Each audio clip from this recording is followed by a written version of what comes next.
The NHL Draft Lottery is now just under a week away, and the NHL regular season is coming to a close here this coming weekend. It won't be long at all before we find out who has the luxury of picking first overall in this year's 2019 NHL Draft. So I thought today we'd play around with the Tankathon.com Draft Lottery Simulator one last time, just to play around with the order and see how this very well might go. Stay tuned, I'm going to show you how the top 10 picks worked out in this draft simulation, and that's coming up next.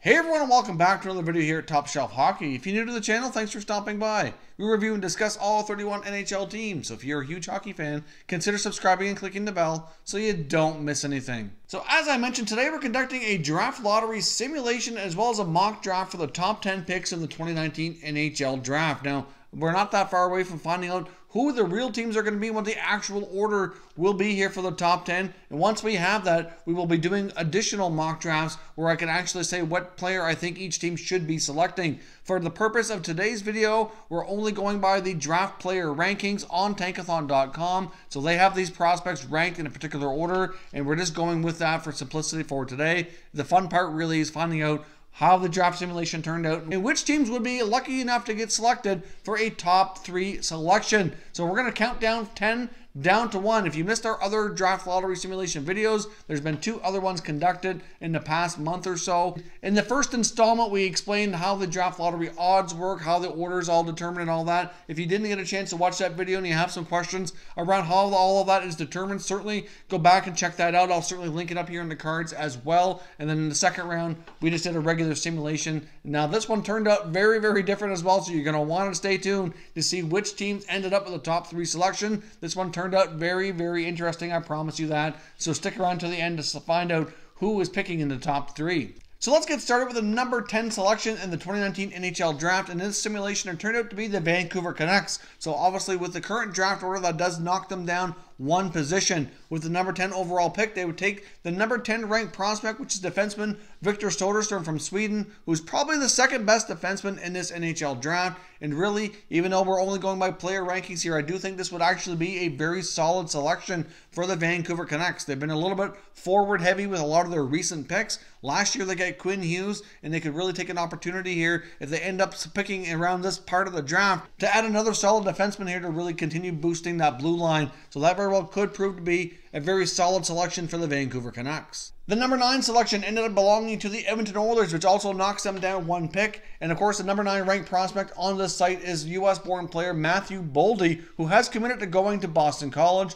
Boldy is arguably one of the top 1 or 2 pure goal scorers in this draft. Probably the number 2 best goal scorer, really, in my opinion, behind Cole Caulfield here. But Boldy is certainly a really interesting prospect. Probably would be a good fit for the Oilers. I mean, the Oilers are kind of in a unique situation here where they kind of need a little bit of everything. They certainly need to shore up their goaltending. They could use some help on the blue line, and they could certainly use a few more forwards to kind of bolster that top 6. I mean, they are heavy with McDavid and Draisaitl. Nugent Hopkins is pretty solid, but then it really falls off after that. So they kind of need a really a mixed bag here, a variety of players to make this team better. So regardless of where the Oilers pick in the top 10, more than likely they're going to be able to get a player to address some of those needs. The number 8 selection belongs to the Detroit Red Wings. Now, based on this simulation, that knocks the Red Wings down by 3 positions. So obviously, as you can tell, the winners of this draft lottery simulation were certainly teams that were ranked lower and certainly had lower odds. You can kind of eliminate teams here as we go along.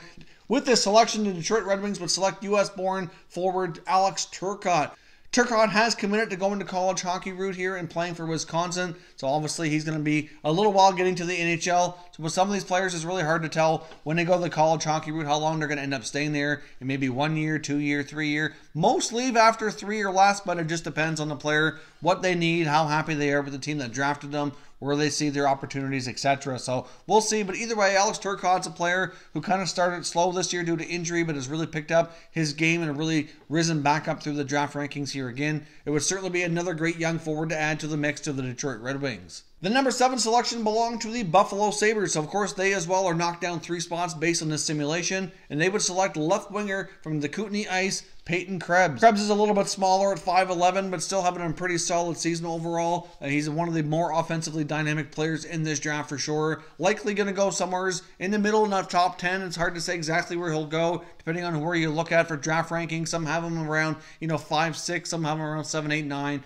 Hard to say exactly, but either way, he's a very interesting prospect. Playing on a not so great team, but still putting up terrific numbers. So he's the type of player that can show that he can do a lot of this on his own. And if you can surround him with better players, he's just going to make him that much better as well. So very interesting prospect. Likely would be a type of player that really would fit well with the Buffalo Sabres anyways. But either way, that has him down, knocking down 3 spots. Now, the Sabres started off real strong this year. Many people thought they might be a playoff team, not a lottery team. But either way, things have not gone well the last few months of the season. They've really kind of tanked and really moved their way downward through the standings here, and are likely going to get themselves yet another good, solid young player to help continue this ever-going rebuild. Can the Sabres ever come out of the rebuild and become a more solid, consistent team? That's the big question for them moving forward here. Number 6 selection belongs to the New Jersey Devils, and like the other teams before them, they also would be knocked down 3 spots in this draft simulation. They would be selecting the big 6'4" center from the WHL, Kirby, Dach. Kirby Dach's having an excellent season in Saskatoon. Being a big, tall, rangy center would certainly be a great player for the Devils. If you take a look at the dynamics of that team,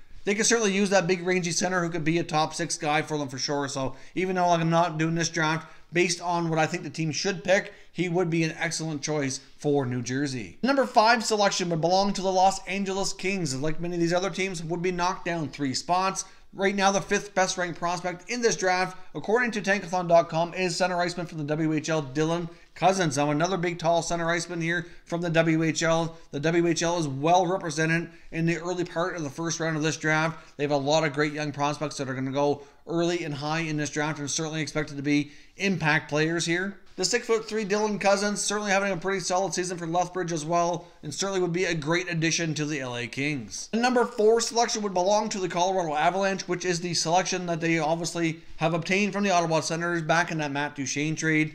Even though they had the best odds of winning this lottery, even though this is the 3rd time I've ran the simulator, they've yet to win. So it goes to show you, even being the 31st ranked team and having the best odds at the number 1 overall pick, the odds that you don't win are still substantially greater. Having an 18.5% chance at that number 1 pick might seem pretty good, but really, if you think about it and do the math, there's still a really high chance you're not going to win. So with the number 4 selection, the Colorado Avalanche would select the top defenseman in this draft, Bowen Byram. Bowen Byram's having a terrific season in the WHL for the Vancouver Giants. Definitely, there's no doubt about it, this guy is the top defenseman in this draft. Even though the high part of the first round of this draft is going to be very forward heavy with mostly a lot of great center icemen with a few good wingers mixed in there, Byram is certainly by far the top D. He certainly has the potential to be a top 2 guy for sure. Now with the Colorado Avalanche having a guy like Cale Makar, who's one of the top, if not the top prospect outside the NHL right now, likely in their lineup next year. They also have Connor Timmins, who's a pretty solid defenseman in his own right, plus the guys they have there now. Might not make a lot of sense for them to select Byram,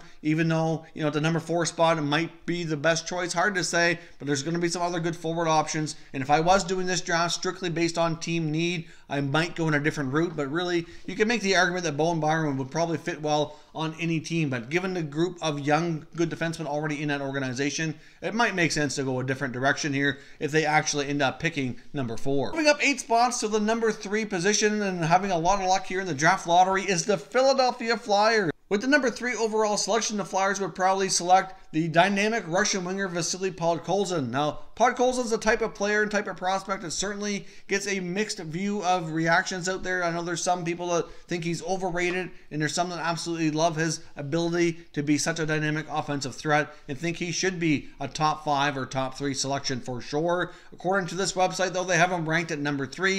If you think about everything with Philadelphia right now, they got Carter Hart in goal, should be their goalie of the future, and solidify that position. They do have some other great young forwards like a Morgan Frost and a Joel Farabee coming into their forward lineup as well. They had some good growth out of the defense corps this year with Sanheim and Myers, etc. It's really hard to say what would be best for the Flyers because they have a pretty good organizational depth with a lot of their prospects. Certainly one of the better pools of prospects in the NHL, in my opinion, right now. So I think they have the ability here to kind of take a guy like Podkolzin, who they may have to wait a year or two for, who's indicated he's likely going to play in Russia before he comes over to the NHL, which could be 1, could be 2 seasons. Hard to say exactly, but they have the ability to be patient there since they have so many other guys they're trying to work into their lineup. And you don't want to have too many young prospects in there all at one time, so you can kind of ease them in gradually, get them some experience, and kind of build this team up there. But certainly Podkolzin would be an interesting guy to see go to the Flyers. Number 2 overall selection, moving up 4 spots, would be the New York Rangers, who would definitely select Kaapo Kakko. More than likely, we know Jack Hughes is going to go number 1. Kakko certainly made a lot of progress this year and certainly has an argument by some teams for sure that maybe he should be number 1. They're a very different type of player, but Kakko certainly has done quite well playing over in Finland. Looked great at the World Juniors. Likely going to be playing in the World Championships coming up here soon as well. And certainly has made an argument and a case for himself to be considered for number 1. But I still think most teams in the NHL, whoever ends up getting fortunate enough to pick number 1, will likely take Jack Hughes. But either way, Kaapo Kakko is a terrific prospect. He would greatly accelerate the rebuild going on with the New York Rangers for sure. Adding a big, rangy offensive threat like him in the forward group would be absolutely huge, moving up all those spots. They're still going to get a pretty good prospect here no matter what. But if they can get lucky, move up and grab Kaapo Kakko, that would be absolutely huge for this team. I mean, that would be a big lottery win for the Rangers. Now, in case you haven't figured it out yet, the team who won the draft lottery, the number 1 overall pick, moving up 6 spots, was the very fortunate Anaheim Ducks. Now, the Ducks took a major step backwards this year after all those years of being a perennial playoff contender, having some deep playoff runs. Their veteran guys like Perry and Getzlaf and Ryan Kessler are certainly getting older and beat up and less productive. Certainly wasn't a good year for injuries with the Ducks. They could use a break like this. This team would be very lucky to grab Jack Hughes, who could be a guy who can slot in and move a guy like Getzlaf down the lineup. Maybe take Kessler out of the lineup. We don't even know if he's going to play next year anyway. This would be absolutely huge for Hughes to go to Anaheim and bring that team, back to being a lot more competitive. It would greatly accelerate what they need to do as well. But with a lot of these top picks, whoever gets lucky enough to get these top 3 selections are all going to be very fortunate and certainly are going to move those teams quite a ways forward. There's some great dynamic players here at the forefront. But with this simulation, we have Jack Hughes going to Anaheim to be a member of the Ducks. So, of course, as always, I'd love to hear your thoughts and opinions down below in the comment section. What do you think of this simulation? Certainly came across as being one of the more interesting ones when I was running them here over the past couple of weeks doing some of these videos.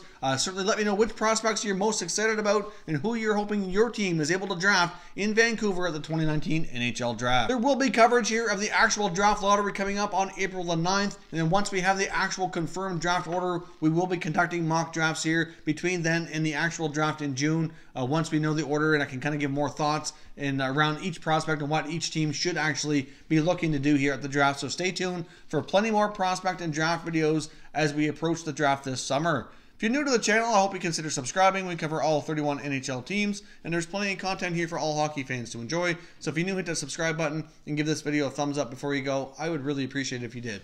As always, thank you for watching, and we will catch you next time.